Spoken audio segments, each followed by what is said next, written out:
Bueno, pensemos un momento en los grandes misterios de la historia. Hoy nos vamos a meter de lleno en un verdadero caso sin resolver, un caso abierto de la crítica textual, el enigma del estanque de Bethesda.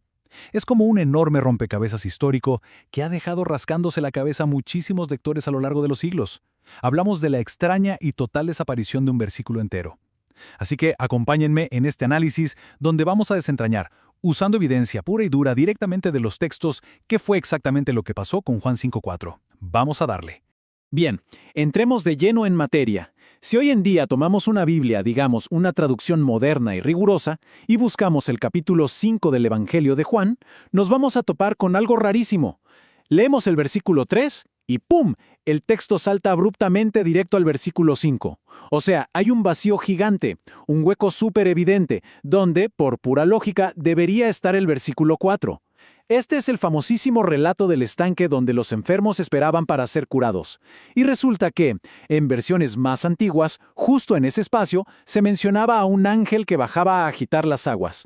Pero los comités modernos de expertos lo quitaron por completo del texto principal. Entonces, la gran pregunta que va a guiar toda nuestra investigación hoy es, ¿por qué falta exactamente este texto? Para resolver este misterio tenemos que entender un concepto fascinante del mundo académico, algo que los expertos llaman interpolación posterior. Suena un poco complicado, pero básicamente se trata de una adición humana. Es cuando escribas que vivieron mucho tiempo después le agregaron algo al texto por su cuenta, una nota que jamás fue parte del registro original inspirado.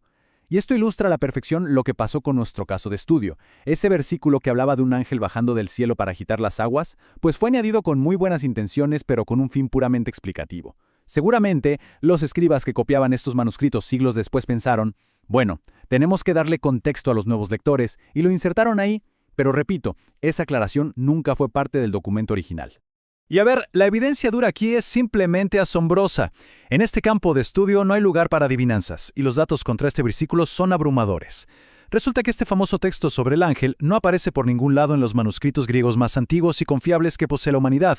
De hecho, si revisamos los códices más importantes de la antigüedad, nos damos cuenta de lo evidente. No hay ni un solo rastro del versículo en el gigantesco códice sinaítico, y tampoco hay absolutamente nada en el códice Vaticano 1209. La historia del ángel literalmente no existe en las fuentes más tempranas. Fue un añadido muy posterior, básicamente un intento humano de darle sentido a una extraña creencia popular que la misma gente de la época menciona unos versículos más adelante. Toda esta avalancha de evidencia nos lleva de forma natural a una pregunta que cae por su propio peso. Si los documentos originales confirman, sin lugar a dudas, que la historia no incluía a un ángel bajando del cielo, entonces, ¿qué era exactamente lo que estaba moviendo el agua del estanque?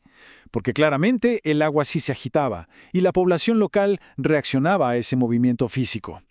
Para armar este rompecabezas tenemos que dejar los pergaminos a un lado por un momento y observar el fascinante contexto científico, geológico y hasta histórico de la región de Bethesda en aquel tiempo. Ahora, lo verdaderamente interesante de todo esto es cómo se construye una leyenda paso a paso. Todo comienza con una simple anomalía geológica, un manantial natural intermitente. Este tipo de corriente subterránea hacía que de forma ocasional y súper impredecible la superficie del estanque empezara a burbujear, y claro, ante lo desconocido, la naturaleza humana hizo lo de siempre. Al no comprender nada de geología o presión de aguas, la población se inventó una superstición tremenda, creyendo erróneamente que ese movimiento físico tenía poderes curativos mágicos. Finalmente, esta leyenda urbana se volvió tan popular, tan arraigada, que siglos después, los escribas, sintiendo la inmensa necesidad de dar contexto, terminaron agregando un versículo completo para explicar esa extraña creencia del pueblo. Es el teléfono descompuesto de la historia en su máxima expresión. Pero profundicemos un poco en las implicaciones de esta creencia, porque es algo fuerte. En esencia, era un sistema absolutamente cruel, despiadado y altamente competitivo. Según el mito, solo la primerita persona en lanzarse al agua después de que burbujeara obtenía la sanidad. Literalmente una carrera de supervivencia donde solo triunfa el más rápido o el más fuerte. Y si contrastamos esta idea con el carácter compasivo de Dios que vemos en el resto del texto histórico, pues no cuadra para nada. Un ser divino compasivo jamás fomentaría una táctica de sálvese quien pueda, ni organizaría una carrera de natación despiadada para sanar a alguien. Simplemente no tiene sentido diseñar un sistema que, por definición, siempre va a abandonar a los más débiles e incapaces. 38. 38 años. Ese es el desgarrador número de años que el hombre de este relato había estado enfermo. Imaginemos eso, casi 4 décadas postrado, completamente indefenso, esperando su turno junto a ese estanque. Por 38 años, este individuo fue prisionero de un mito, siendo totalmente incapaz de ganar esa cruel carrera hacia el agua frente a personas menos afectadas o que eran más fuertes y rápidas. Este simple numerito nos pone en perspectiva lo increíblemente despiadada que era esa leyenda urbana y la desesperanza absoluta en la que vivían atrapados los que más necesitaban ayuda. Pero aquí es exactamente donde la historia da un giro absolutamente brillante y triunfal. El punto central de todo este relato no es el agua mágica, nunca lo fue.